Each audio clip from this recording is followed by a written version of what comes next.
रवी मुजुमदार या दोघांनाही कोर्ट खालील कलमांतर्गत जन्मठेपेची शिक्षा सुनावत आहे।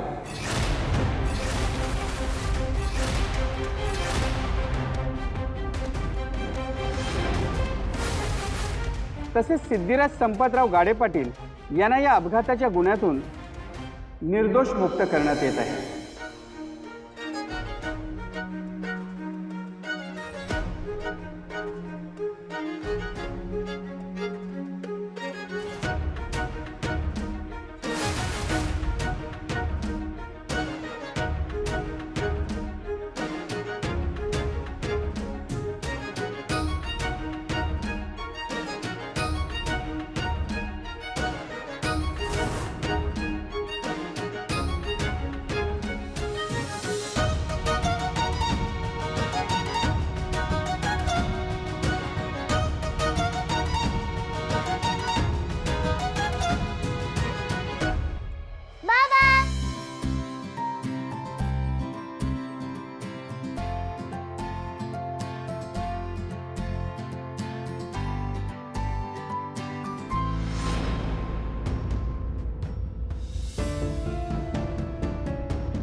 बाबा मला माहितीच होतं की ते सुटणार म्हणून।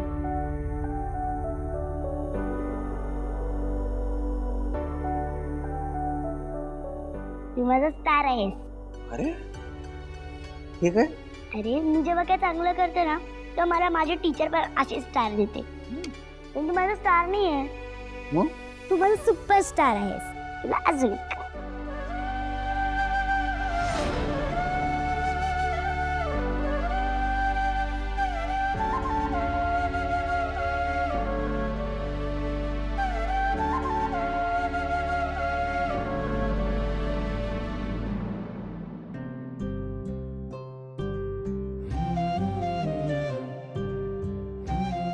कुंड्या यासाठी ना अजून एक सरप्राईज आहे। काय सरप्राईज?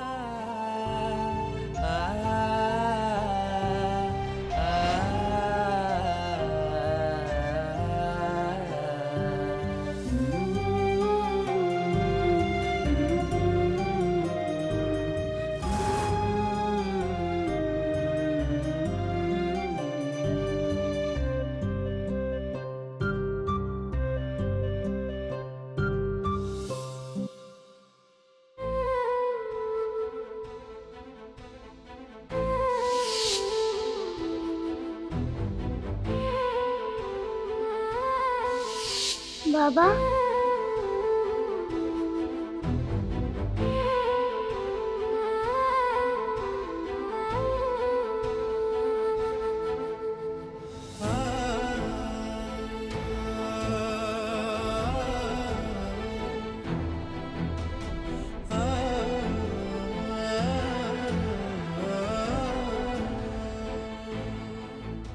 रवी रवी हो मॅडम, त्यांना अटक झालेली आहे।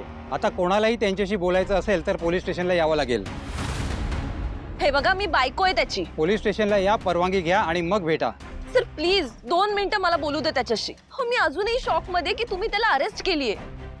Sir please I request you, I beg you, मला बोलू दे त्याच्याशी। ठीक आहे, सर्वांसमोर बोला, फक्त 2 मिनिटं। रवी तू विश्वासघात केलायस माझा। दादाच्या ऍक्सिडेंटला तू रिस्पॉन्सिबल होतास। तुझाही विश्वास आहे या सगळ्यावर? तूही भावनाच्या जाळ्यात अडकलीस। मी काही केलेलं नाहीये डार्लिंग, या सगळ्यात अडकवण्यात आलंय मला। त्या भावनाने आधी त्या सिद्धिराजला जाळ्यात ओढलं आणि आता परत तुझ्या दादालाही फसवलंय। रवी कोर्टात गुन्हा प्रूव्ह झालाय। या दॅट्स राईट। मग तुला माहित नाही कोर्टात खोट्या गोष्टी प्रूव्ह होतात? डार्लिंग माझा या सगळ्याशी काही संबंध नाहीये। मी काय करू म्हणजे तुझा विश्वास बसेल? सांग ना मला, मी करतो। तसं नाहीये रवी। मग कसं आहे? अख्खं जग माझ्या विरोधात उभं आहे। आता जर तू माझ्यावर विश्वास नाही ठेवलास तर मी काय करायचं? सुपर्णा, आत्ता मला तुझ्या मदतीची गरज आहे। I need you by my side. त्या भावनावर विश्वास नको ठेवूस प्लीज. रवी, तू हे सगळं नक्की खरं सांगतोयस? तुझी शपथ. सुपर्णा, मला आता तुझ्या मदतीची गरज आहे. रवी, तू हे सगळं खरं बोलत असशील ना तर तू अजिबात काळजी करू नकोस. I take revenge. तुला जस्टिस मिळणं गरजेचं आहे आणि तो मी मिळवून देईन. डोंट वरी.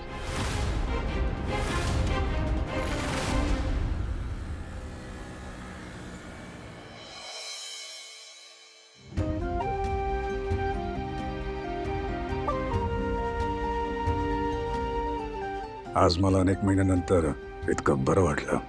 मोकळेपणाने सगळ्यांसमोर आल्यानंतर जो आनंद होतोय त्याची इतके महिने मी वाट बघितली आणि हे सगळं तुमच्यामुळे शक्य झालं. नाही, असं काहीच नाहीये. उलट तुमचीच मला आणि सिद्धिराजला खूप मोठी मदत झाली. तुमच्यामुळे आज आमचा संसार वाचला आणि सिद्धिराज कायमचे सुटले.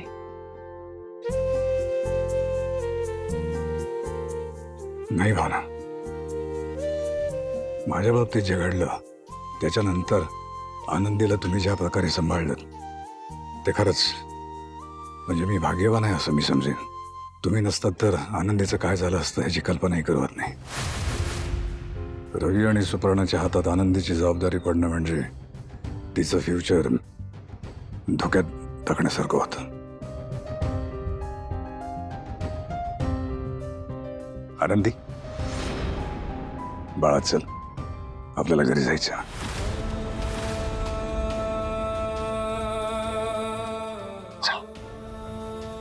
आनंद,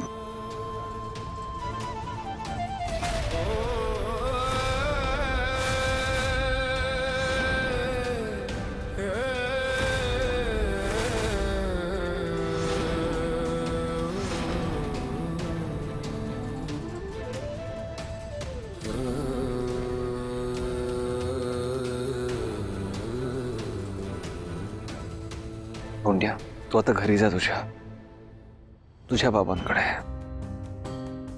बाबांकडे म्हणजे मला बाबा हवाय, पण मी तुम्हाला दोघांना नाही सोडून जाऊ शकत. आनंदी, आजचा दिवस चल, पाहिजे तर आपण उद्या परत येऊ आणि तू तुझ्या भावना आईला आणि